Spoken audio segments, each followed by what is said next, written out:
There was a leak today for a PlayStation 5 bundle that comes with 2 years of PlayStation Premium. If you're not familiar, that is the highest tier of PlayStation Plus. The leak was reported at first by Zubitech. Saw it on Twitter. It's not confirmed. Sony obviously isn't saying anything. And if you look at the actual tweet, I believe this is German, I'm just guessing. I don't know if it's real. I don't know if it's real for certain countries, but it seems pretty authentic. And I'll tell you what, beyond that, what it seems a pretty damn good idea. I looked at this morning and I thought, this is probably the very best hardware game bundle of all time.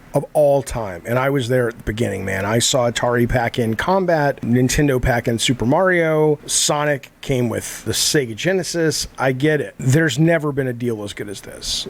This is absolutely phenomenal. It's not just a great deal, but I think, I don't want to be hyperbolic here. I could be wrong. Okay, I don't know. But there's something about this that I think can be pretty seismic. One, as it relates to Game Pass, but more importantly, as it relates to conditioning consumers. Let's take Game Pass first. If all the ducks line up for Game Pass this Christmas, and you've got Starfield is a genuine Game of the Year contender. So far, it looks pretty darn good. I'm very excited about it. And they are able to clear enough hurdles with the regulatory bodies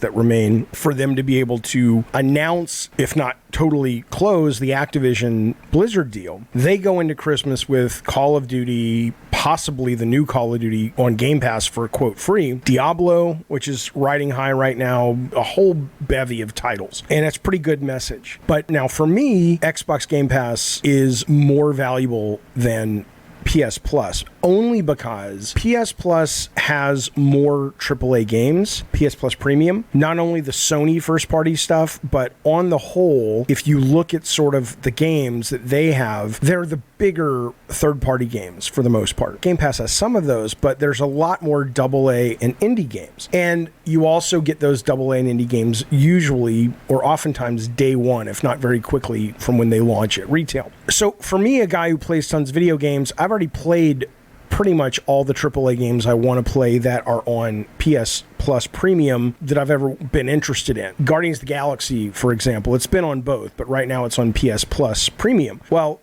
that doesn't really move my needle because I've already played that. And for me, what moves my needle is, oh, wow, Bramble, which I've been wanting to play, is coming out. They just announced this month on Game Pass, right? But that's kind of me. And when I was thinking more about it, to me, Game Pass is more like Hulu. A lot of people go there for the big ticket items, like in the case of Hulu, Handmaid's Tale, Only Murders in the Building. And you stick around and you start to discover it's got really interesting, quirky, unique shows. Things like Shrill, for example, which most people haven't watched, but boy, it's really fucking good. PS Plus is starting to feel more like HBO Max, where they have the bigger movies. They have their indies. They have their unique things. I mean, it's not apples to apples. And even on HBO versus Hulu, it's not like neither of them are trying to get the big things. But on the whole, HBO Max tends to get the bigger movies. Hulu is to Game Pass what HBO Max is to PS Plus, right? So if you are an average consumer walking into a store this Christmas, even if Xbox's ducks have all lined up, Call of Duty, Diablo, and Starfield is the knees bees, I know it's the bee's knees. The bees, they have nice knees. Don't even know if they have. If Starfield ends up being great as well, and that's exciting. That's great for Xbox. But I wonder if it can compete, especially when Microsoft's marketing Xbox Game Pass has been pretty dismal compared to Sony's marketing on anything PlayStation, certainly PS4, PS5. They're going to make that message pretty fucking loud and clear. Spider-Man, Miles Morales is on PS Plus. Spider-Man 2 is out. It'll eventually be on PS Plus, but look at the new things we're bringing to PS Plus this Christmas. Look at all of the third-party AAA games. Look at all of the great legacy, all the way back to PS1 games that you still care about, plus the ones that recently dropped on PS4 and PS5. The average gamer consumer, not the indie guy or not the AA guy, not the aficionado of the medium, the art form, like I consider myself, but just sort of the gamer guy, the gamer girl, I think it's going to be hard to convince them that PS Plus Premium that has Guardians of the Galaxy, all the Tomb Raiders, not just a few Assassin's Creed, but all the Assassin's Creed, all the South Park Stick of Truth games, on and on and on and on, and the Sony stuff is going to be worth ignoring so you can play Call of Duty and then what? right?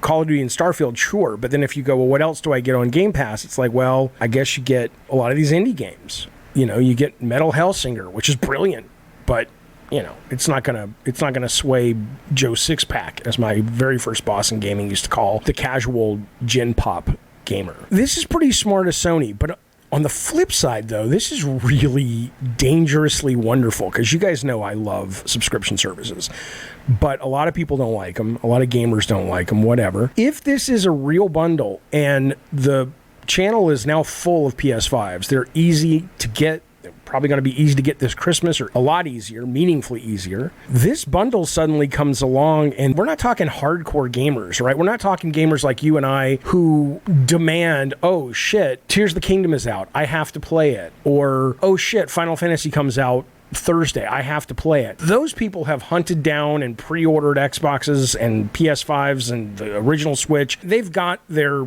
habit fixed. They know how to satiate it. You're talking now a couple of years into the life of this with the channel full and potentially even a price drop, although probably not with this deal. You're talking now more casual core, and you start training the casual core to go, yeah, I guess I could buy Spider-Man 2, or I guess I could buy the new Assassin's Creed, but I'm good because, you know, I bought one game for Christmas and my God, look at all these fucking games. I mean, there's over 500 fucking games, a lot of them big. It doesn't mean people will stop buying games, but I think a lot of people have beat up on Game Pass. Like, see, nobody buys games because it's on Game Pass. People have gotten that wrong, I think. It's not that they don't buy the games on Xbox, but instead gamers buy them on Sony because they are waiting for it to come to Game Pass, although I'm sure that's part of it. But the bigger part of it, I think, is when you start to condition the consumer that what you get, quote, for free, psychologically free every month is more than good enough. It's a lot easier to not pay $100 for you and your family to go see the new Marvel movie when there's 2 Marvel movies you haven't even seen on Disney Plus at home for $15. Maybe this is Sony's goal if this is a real thing. You know, you hear a lot of nostalgia from kids in the 90s. They talk about the nostalgia of Blockbuster, and I used to love to go rent games. You know, it wasn't like they're like, but I needed to own it. It's like, no, they were trying shit every fucking weekend. Imagine being 12, 13, 10, a kid gamer that loves this shit, and you open this up for Christmas or get it as a gift or for your birthday or Hanukkah or whatever it is you celebrate, and it's like, well, what do I play? What do you play? There's fucking 2 years of hundreds of great big fucking games. It's unprecedented. It's never been done like that. I mean, yes, you could get Xbox and you could get Game Pass for almost nothing, but this has the kind of games I think that Joe Sixpack Gamer is going to be a lot more excited by, because it's just kind of what they know, and most of them don't want to play the indie stuff. They don't care about the art form. They just want to kind of blow stuff up that looks pretty. This is going to be good for Sony if it's real, but it's going to be really interesting because I think you're going to start training a lot of people to buy less games. Not because they don't love games, but because whether it's Xbox or PlayStation, because they can get their fix for a lot less money. I'm sure Sony's thought of that if this is a real deal, but man, that's, like I said, it'll be seismic. It'll have a big fucking effect on the industry, I think. I could be wrong. Maybe I'm overthinking it. Maybe I'm trying to oversell it a little bit in my brain, but I just know it for me as a kid, and you know, we had periods of our lives where we had a lot of money and periods we didn't have much money at all. But either way, if my dad had come home with this when I was like, you know,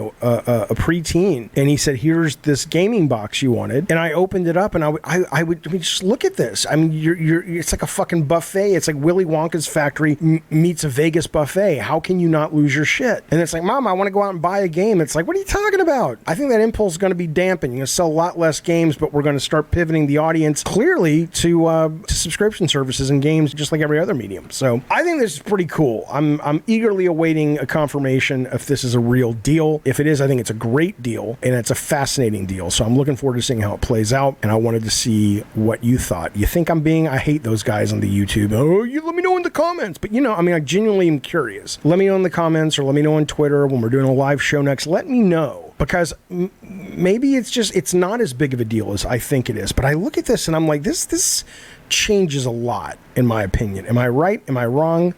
All I know is I hope you're well, and I'll see you soon. Bye.